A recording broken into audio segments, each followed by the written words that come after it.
did. All right. Remember? Or was that this game? It got shuffled back in. Oranguru is Either there way, for it's a there. Sealstone should be found.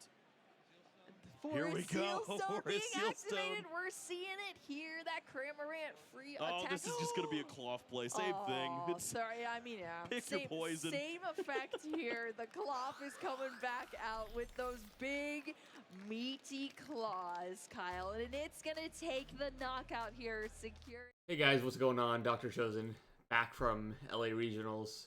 Not the best performance. I started pretty strong, for those of you who know. I started 5-0 with this Klawf list and then bubbled out. Got to play on stream though, which is pretty lit.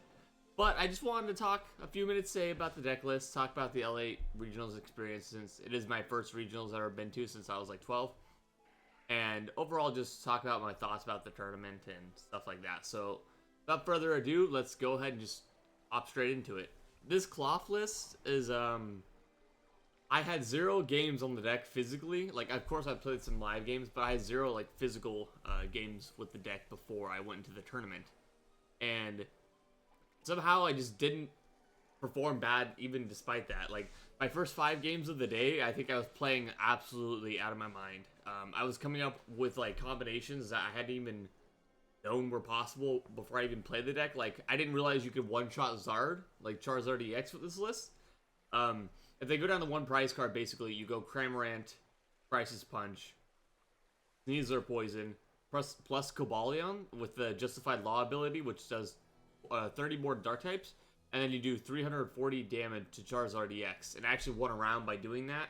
He was at 1 prize, I was at 2, and he had Zard in the active, and I one-shot it, and he was just completely blown by. He had no idea I was going to be able to one-shot it. And to be honest, until like 3 turns before, I didn't know I could do that either.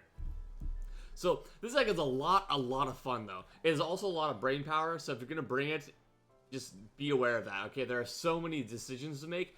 However, I do think this list is like 59 or 58 cards perfect. I'll go through each card individually right now. We'll talk through it, and then you guys will hear which cards I think, if I wanted to change anything, would be. So we're playing the 3 Bidoof, 3 Bibarel. 3-3 line felt absolutely perfect over the weekend, because you do want to have 2 Beebs set up, so you're just immune to disruption, because the only way our deck really loses is when we don't chain our attackers, which the double Bibarel makes it so we can chain them very efficiently.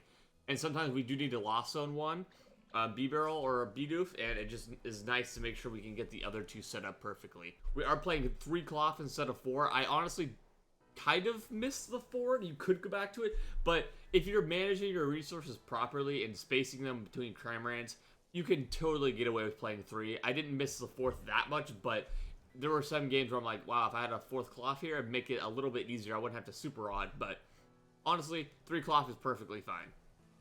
2 Brute Bonnet. I think this is actually the good count for this deck for the Brute Bonnets, because we do have CRAM as an attacker, so it's not as important that we get one consistently online.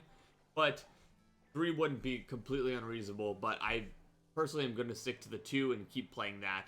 No more tournaments really for the rest of the year. I'm not going to NAIC due to work, and I'm not going to Worlds. So I'm just going to be taking some time off and then decide if I want to continue playing next year. I did have a lot of fun, but it is a lot of mental energy, and I'm not the biggest fan of the tournament format at Regionals. So we'll see if I decide to commit more time to it.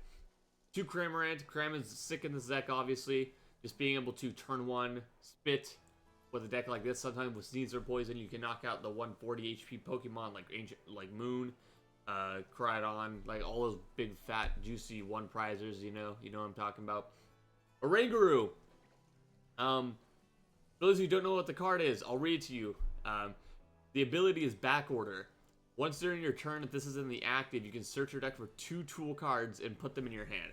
This card actually overperformed. I was a little skeptical about putting it in my deck before. I had saw some posts about I finally saw what the card did, and I'm like on Twitter, I was like, wait, this card might be sick. So I played a couple games with it. It was like okay, and I was like, you know what, deck's spicy enough, let's add some more spice to it. And I did have issue with finding tool cards. That was a big problem with this deck, and I didn't really want to play 2 Town Store, so I decided to go with this because it's searchable through Nest Ball, and it allows you to play 4 Steel Cell, which is a huge deal. So the Oranguru overperformed. I started the Oranguru like 2 different games. In both those games, when my opponent started 1 Pokemon, they got donked. Because I was able to get Capsule, Steel Stone, and then I Steel Stone for either Switch or DTE or Colress or wherever I need to, and I just guarantee I'm getting a turn 1 attack because of how flexible the card is. I would definitely play the Oranguru again because I think it is just so solid with what our deck's trying to do and setting up. And another card we'll talk about a little bit later, Thornton. We can Thornton it out of the off our bench, so we're not leaving a 2-prizer up for those games where we actually need it to set up. Radiant Sneasler, not too much to say about that card. Obviously, poison damage breaks a lot of intervals. Cobalion's pretty much the same deal except for dark types. Cobalion is mostly for the Ancient Box matchup and the Ancient Moon. It makes it so we can one-shot it with Spit instantly with Cramorant. We do exactly 140. It kind of works the same as the Sneasler, except also against Zard, it does more damage, so we can 2-shot Zard. Super nice. Those 2 cards, pretty core, can't really change them. 4 Colress. You gotta have the 4 Colress. You need to be able to activate your Cramorant. If you can't find Colress, that's what the 4 vacuums are for. 3 Iono. I was originally on a 2 Iono, 1 Judge, but in hindsight, after playing the tournament, I'm really glad I stuck to the 3 Iono because just being able to disrupt our opponents as much as possible and Iono ourselves to a low card count, so then we could like continuously cycle through the deck. Whereas if we judge a dead hand in our deck, we have a good chance of drawing some of the cards back that we don't want. But instead of just putting them on the bottom of the deck and getting a fresh new hand. So 3 Iono definitely better than the Judge. Thornton won me like 3 games yesterday. It was actually like crazy. I had a game where I bench locked myself, which is obviously a little bit of a mistake, but also some games you can't really avoid bench locking yourself. And Thornton allowed me to Thornton my Radiant Sneasler out of the discard pile onto a basic, so I had exact lethal for their EX with Prime Catcher. It was actually a super sick play I made. So Thornton was really sick. If you saw my match on stream, I went 1-1 on stream. I should have won against the Lugia. I made a misplay in game 1. I'll talk a little bit more about my stream experience after the deck list. We'll get into that, but yeah, Thornton pretty sick. Arven also really, really solid. It allows us to pull switches. It allows us to get Prime Catcher, so we Arven for boss. It allows us to get our capsules, our Seal Stone, our Crisis Punch, right? Arven, sometimes you just Arven for an Nest Ball. Sometimes you Arven for a Rod. Sometimes you do it for a Vacuum. It has so much utility, but you can't. But I don't really see a point in running more than one because you kind of need like to play your Colresses early, and you need to Iono. You can't really like justify Arvening every other turn, you know. But having the 1 in there for flexibility is super important, so that's why I didn't include it, and I'm really glad I did. 1 boss's orders. I kind of miss having 2, but I also kind of didn't because we don't ever have time to play it, is the problem. We have so many supporters in this deck that we don't really have time to play a second boss. And we do have Prime Catcher, so it wasn't the biggest deal only playing 1. And the 1, you just have to really make sure when you're using it because you only have that in the Prime Catcher. So you need to make sure you're spreading out your gust effects properly so you don't, so you don't mess up, you know, the prize trade and end up being behind 1 prize card when you would have had it if you had boss properly. 4 Ultra Ball. Yep, gotta play it. Gotta get our Bibarels out, Oranguru, you know, Sneasler, all that stuff. We gotta have Ultra Balls. They thin our hand for a Bibarel. They thin our deck. So if we ever do get Judge or Iono'd, all those dead cards we don't want in the matchup, we can just get rid of. Vacuum is pretty much saving the same purpose. 4 Vacuum is insane right now.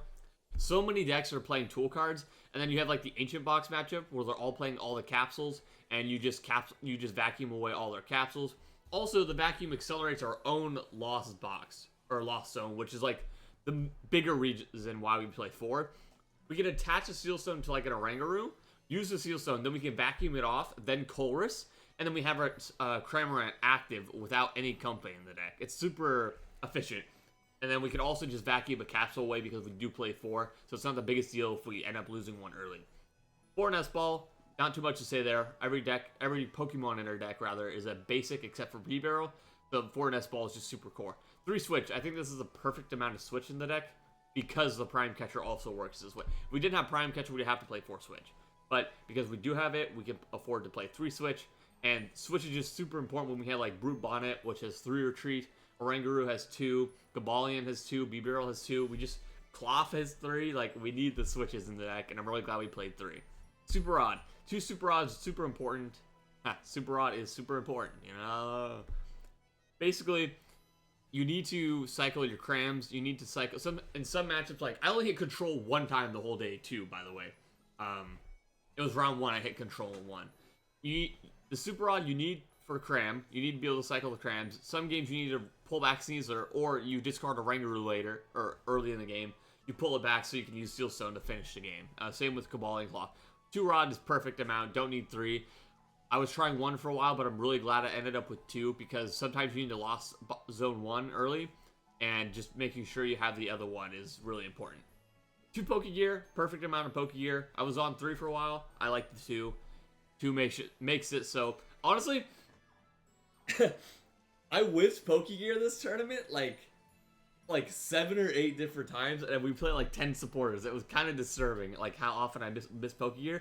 I still got pretty good RNG throughout the tournament as a whole, but Pokégear specifically was absolutely horrendous. Like I miss it so much. I still think 2 is good because like on average you're not missing it that much, and you know there were definitely games where I had 7 cards in deck, and the supporter I needed to win was in the bottom 7, and I just Pokégear for it, and you know we win the game that way. So that was a way to win, but when I didn't have 7 cards in deck, it was whiffing a lot. Prime Catcher, do I really need to say anything? Card is insane, especially in this aggressive type build, so play Prime Catcher, don't play Maximum Belt. Hisuian Heavy Ball, I was on the cusp about this card because I'm like, what are the odds we have 2 Brute Bonnets in the prize cards, or like our Oranguru, Sneasler, Cobalion, all this stuff is prize. And then I play a game on stream, and I have both Brute Bonnets prize. And thankfully I top deck Heavy Ball turn 1, or else I would not have been able to play the game. So, Heavy Ball is kind of important because we are playing a lot of 1-ofs, and if we ever prize both our Brutes, we're in a really big, it's a really big problem. So, 4 Capsule. 4 Capsule is the number we have to play because a lot of games we're going to be vacuuming 1 away, and then we're back to our number of 3, which is what I was playing on all the other lists of Klawf. So, 4 Capsule, super important. We can Lost Zone them. We can attach them to literally any Pokemon and then just vacuum them later for our Cramorant to be active, So, really like the 4. Makes it so we can kind of get rid of 1 or 2 early and not have to worry about it later. 1 Steel Stone. Obviously, we need a Steel Stone to go with our Oranguru. It's a super sick combo like I was talking about. Crisis Punch. Crisis Punch is like a solo carry card in this deck. This card is so insane. You can just go the prize straight pretty much, super flat, and then you can just like pass a turn on attacks, let them go to 1 prize, like against Charizard or Dialga or whatever, and then you just Crisis Punch knockout game, like against Lugia. That's why these 2 prize matchups are so favored for us, because the deck operates a lot like Sablezard, like the Lost Sablezard deck, where we just go 1-1 the whole game, and then we only play 1 prizers, right? We play Crisis Punch, take 2 prizes, end the game. There was a game, like I said, where I one-shot a Charizard with it, and my opponent could have just not attacked, and I could have never ever closed out the game because he had like a Charizard, a Pidgeot, and a Charizard, all full health, and all I had was a Cram and a Cram, and he knocked out my Cram, went to 1 prize, and I go Cram, Crisis Punch, Poison, Cobalion, knockout. That was a super exciting play. I played really solid though throughout the whole day. 2 Artazon. 2 Artazon is really important. We really need to consistently pull out our Cramorants and our Brutes and our Bidoofs, get all that stuff set up. So double Artazon is really core to this deck. 1 Town Store. This is the only card I would say. I don't think I Town Stored like once the entire day, like all 9 rounds. I think I Town Stored like 1 time, and it was just to search my deck to make sure I had everything in there for the combo I needed. So Town Store could probably be cut, especially because we're playing Oranguru and Arven. Town Store is kind of dead. We could probably play the 3rd Artazon, or maybe even like Energy Lotto, because there were like most of the games I lost are because I couldn't find a double turbo energy. So if you want to cut the Town Store, try something else out, that'd be the card I would start with before trying to cut anything else. And then obviously 4 double turbo energy to activate our Klawf. Super fun deck list. I'm really happy. First, like I said, I started 5-0 with it, and I was really happy with how I performed. I didn't play a single game physically with the deck.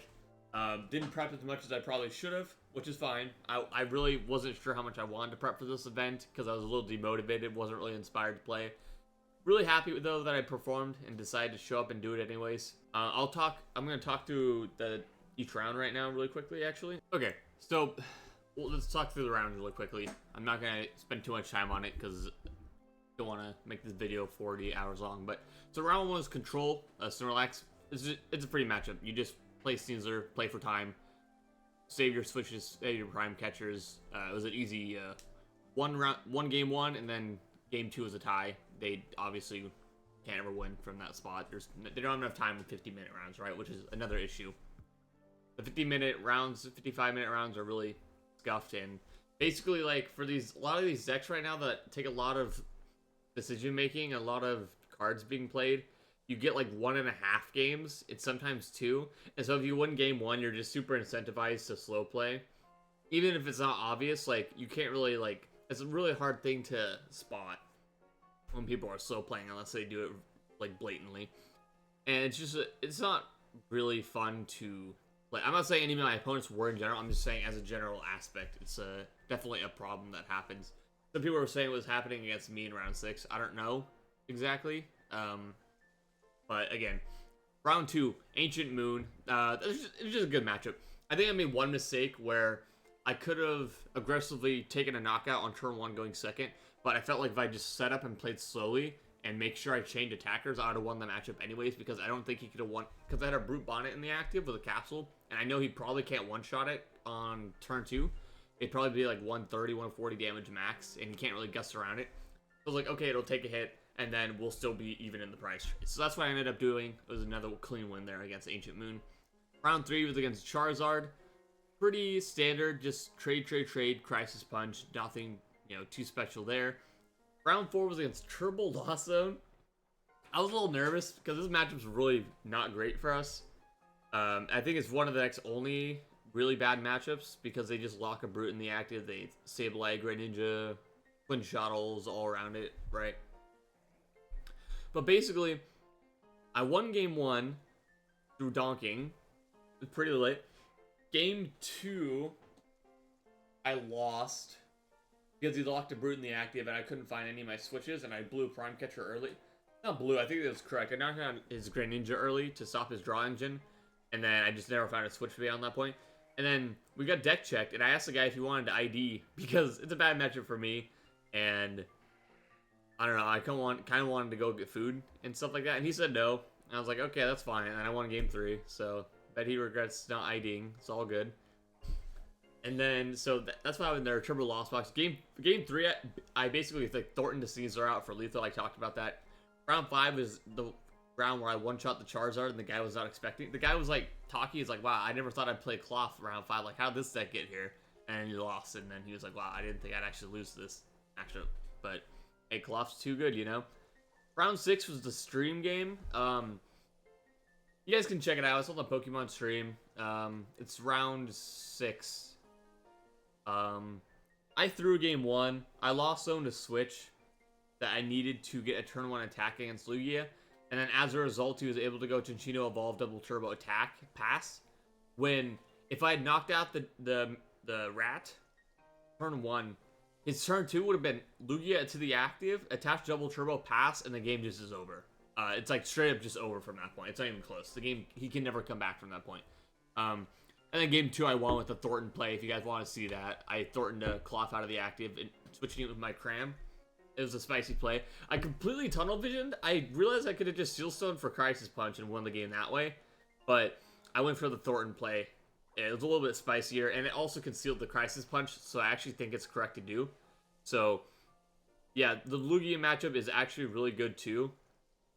The Lugia matchup's good. It's a really good matchup, actually. You trade way more efficiently than they do, and your setup is much easier as well. So, Lugia's a good matchup. I'm really sad we didn't get a finish our game 3, because I'm like 100% certain I would have won game 3 as well. I would have 3-0'd the Lugia if I had played perfectly. Like 100%. Wasn't even close.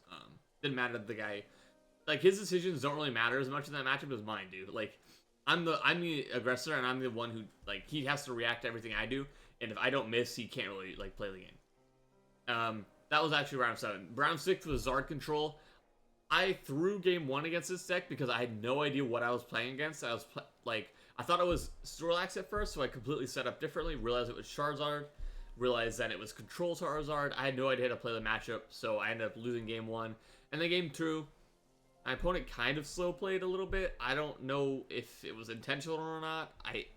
But basically, he just had a Pidgeot in the active, and I was fully set up with 1 prize left, and he like heroes caped it, and he like waited like 2 minutes, and he like passed. And if I had 1 more turn, I would have tied, or I would have won game 2, and we would have tied. So it didn't really affect me getting day 2. I would just be 5-2-2, so I would still miss, right? But it still felt a little odd going that way. It was a little mistake I made, but ultimately, the reason I lost game 1 too was I also just whiffed super hard, which this deck's gonna break. Every deck breaks, so that's kind of what happened there. Round 8 against Dialga. I donked him turn 1 or game 1. Game 2, I accidentally looked at 6 cards off of Colress and got a double prize penalty. I was probably losing the game anyway, so I wasn't worried, so I just scooped and went game 3. In the game 3, I just couldn't set up. I don't know. He just like turn 2, both games. I'm Chronos to me. And then, for whatever, and then he like, dude, crazy. He retreated his Dialga after I punched into it. I'm like, wait, you're not supposed to do that. And then I couldn't just close. I couldn't close out the game because I had an Oranguru that I had to bench early, and so he was able to take 2 prizes, so I could never crisis punch. And then round 9, Shin Pao. This was really sad because I won game 1 pretty heavily, and then game 2 I lost. It was really close, and then game 3. My opponent completely bricked, but I somehow bricked harder. I just didn't have a double turbo energy in the top 40 cards, and so I ended up losing the game when I would have won. Because he just had 1 Pokemon in the active, I just couldn't find a double turbo to get the Max Caliber knocked out. And it was really a little depressing, but that opponent is now 11-2. He's probably going to top cut, so I'm happy for him. Glad he got a performance. Don't really have any much else to say. Not really happy with the tournament, like how the format is. I'm happy with my performance. I'm happy playing. It was really fun. Got to hang out with a lot of the San Diego Pokemon guys. Shout out to all those guys. The Ginsbergs, Noah, Amar. I'm missing a lot. There's a lot of names, all right? There's a lot of guys who are really chill. Aiden, all those guys. Appreciate all you guys. You guys are super chill, super supportive. I don't really have anything else to say. Probably won't post another video for a while.